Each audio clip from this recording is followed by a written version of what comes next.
Boy, it feels good to say this, but Skull, Minnesota Vikings fans. That's right, ladies and gentlemen, it's your old pal Jacob. And we are officially back for the 2025 season. So, without further ado, let's go ahead and dive right into it. So, yeah. This will make year, I want to say 7 of me previewing and reviewing Minnesota Vikings games. And, well, just kind of shooting the breeze, really, about my favorite team and all that stuff. But, yeah. So now with all that out of the way, let's go ahead and kind of catch up on some things before we preview what might be low-key one of the bigger matchups of the entire season, not even gonna lie. So without further ado, let's do this. So yeah, with preseason now officially in the back burner, there were a couple of moves that I do want to highlight here since, well, last I spoke Vikings. So yeah, Harrison Phillips is now a New York Jet for a couple of conditional draft picks. And then, well, obviously, hats off to Harrison. Thank you for your time. Thank you for your service. Thank you for everything you've done. Good luck in New York, because I'm pretty sure his style of defense and playing more suit that style, like a 4-3 style of defense versus a fast action, Brian Flores NASCAR package style of defense, which, is always fun to watch, but yet still kind of scares me at times, I'm not going to lie, especially with personnel kind of dwindling as it is, including us only having literally 4 cornerbacks on the team right now. Granted, like I say, we do play a lot of hybrid, and Josh Metellus and Theo Jackson and guys like that are definitely more of roles that can be, dispersed. But in bigger news, the biggest news, I should say, he's home.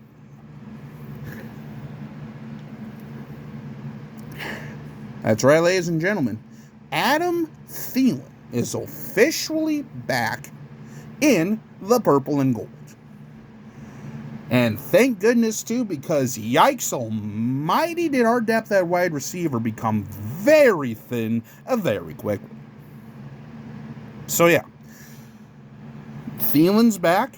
He's now going to be receiver 2 next to Jefferson for the first few weeks or so. Jalen Naylor sounds like he's starting to get back on the up and up, so I'll be kind of curious to see how they rush him back, get him working, and stuff like that. And, yeah, kind of see what the depth is behind there because, let's just say we might be doing a little bit more running. But more on that here in a couple of minutes. So, yeah, let's go ahead and transition into the big moment. But first, that's right, ladies and gentlemen, I literally just got this bad boy in today. I kind of hinted this at my other pickup video the other day. I got my hands on a Nike Fuse Limited of Dalvin Cook. They have these things for like $40, and I'm like, why not? I like Dalvin. So yeah, it has that, fly wire collar and stuff like that, that new, I guess I really don't know what they call this collar, to be honest with you. I know it's the Vapor Fuse line.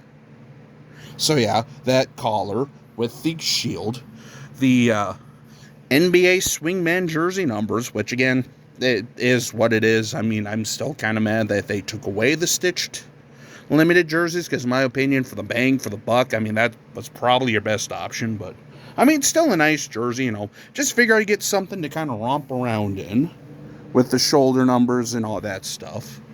And, yeah. So that's just kind of a quick little pickup within the preview. But now, the preview.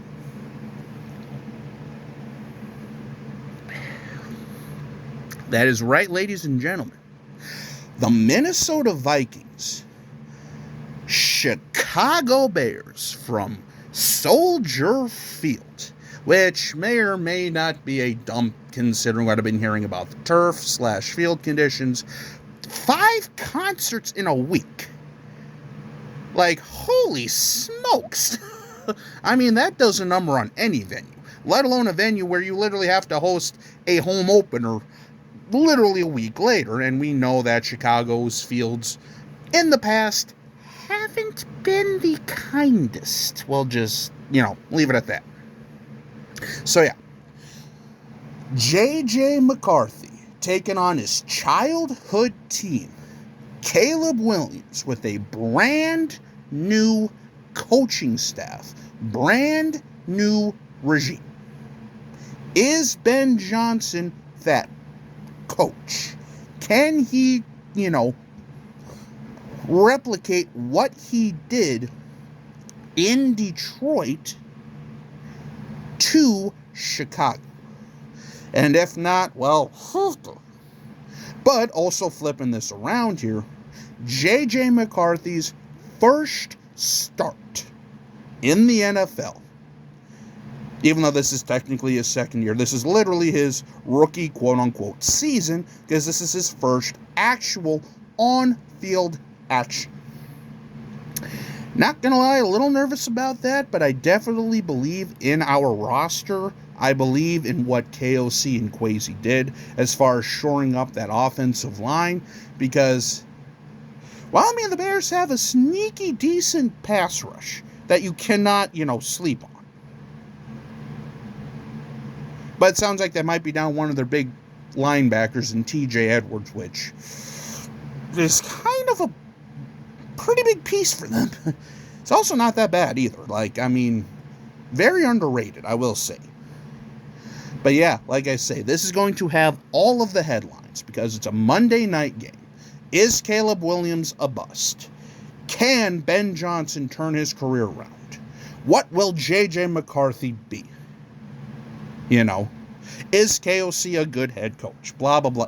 There's going to be a lot of, overreaction narratives coming out of this game regardless of who wins, which is kind of annoying, not going to lie, just because, again, it's literally week 1, and for the most part, you really can't, swing one way or the other. You have an idea.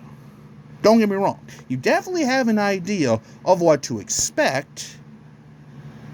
But again, week 1 is by far the craziest week of any sport, especially with football, with the CBA and the training camps / preseason being basically what it is now. You really don't get a lot of excessive time until the lights come on and that ball is kicked in week 1. So, yeah. For me, key number 1 for the Minnesota offense: be methodical. Give and take what they give you. Because all you got to do is just drive the car down the field. You don't have to go crazy. You don't have to be hero. But take your chances when they become available. Because again, Chicago also has a sneaky decent secondary that can get you got if you're not careful. Granted, I don't know about Jalen Johnson, if he's going to be back, or how Tyreek Stevenson's looking, if he's even still on the Bears, I don't know. But, they have a pretty sneaky secondary, so you got to be careful there. And then also, Hawkinson, JJ, Thielen now, you guys are going to probably be the main receivers for now because Addison is suspended. Naylor's hand, I still don't know how I feel about that because I really haven't heard a concrete update on if he's even going to be playing week 1. So, but it sounds like he will. Darrisaw will be back. So, between Darrisaw, Fries, Kelly, O'Neal, Donovan Jackson, do not be surprised if week 1 is a heavy dose of Jordan Mason and Aaron Jones. I feel like those two are going to be the key for this offense. Kind of get some momentum, get some stuff going, get into a rhythm, and then bam, bam, bam, take your opportunities when they come. Now on to the Vikings defense, going up against Caleb Williams, mainly going up against Ben Johnson. I mean, let's be honest here. That scheme from his time in Detroit, I mean, we all know what he did in Detroit. He was absolutely insane when it came to what he would do with, like, certain players, like packages. I mean, he literally had guys like Penei Sewell running go routes. Okay, maybe not quite that extreme, but you know what I mean, though. I mean, he's not afraid to use anybody at any time, regardless of what number's on your jersey. So don't be surprised if you see a lot of, exotic, crazy plays. Plus, Caleb Williams, I mean, we can't forget, he's at his best when he's improvising. But he also, took 68 sacks last year. So, will Caleb Williams actually be able to, keep his legs under him, basically? I mean, say what you will about his personality and stuff like that. I mean, he's still passed for over 3,500 yards. I mean, he's by far one of the better quarterbacks that the Bears have had in a long time. And he's trending to be a very, very good player. So, and not to mention, he actually has some weapons on offense. I mean, he still has guys like DJ Moore. He still has guys like Cole Kmet. He has Olamide Zaccheaus, who is always a very underrated slot receiver down in Atlanta. They also drafted Luther Burden, Roma Dunze, and of course, JJ's old pal, Colston Loveland.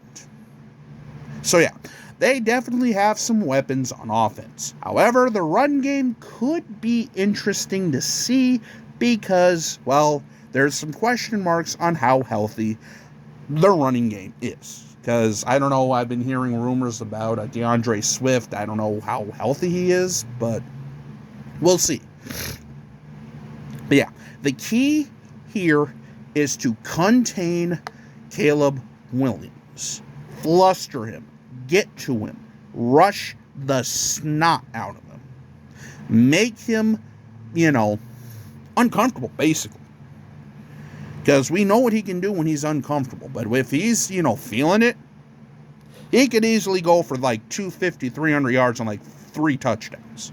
I mean, he did that last year in Soldier Field when we, basically choked away the game, got it to overtime, but then TJ Hawkinson won. That was a very weird game last year in Soldier Field. But, yeah. Granted, that was also a different regime and all that stuff. So yeah, we are back, ladies and gentlemen. It should be a very fun, very interesting, probably kind of stressful year upcoming, just because, again, the first year of J.J. McCarthy, who knows what to expect. But, I mean, I like our chances in this game here. As long as J.J. McCarthy just plays within the offense and doesn't try to do too much. And, as long as KOC can adjust on the fly, we should be all right. And like I say, it could be a Jordan Mason, Aaron Jones type of game and that B-flow, high-flying defense. So, this could be like a 35-28 shootout, or it could be a 17-10 slobber knock. You just don't know. So, football is back, ladies and gentlemen, and I, for one, am bummed. So, until we meet again, this is Jacob, Skol Vikings. See you after the game on Monday.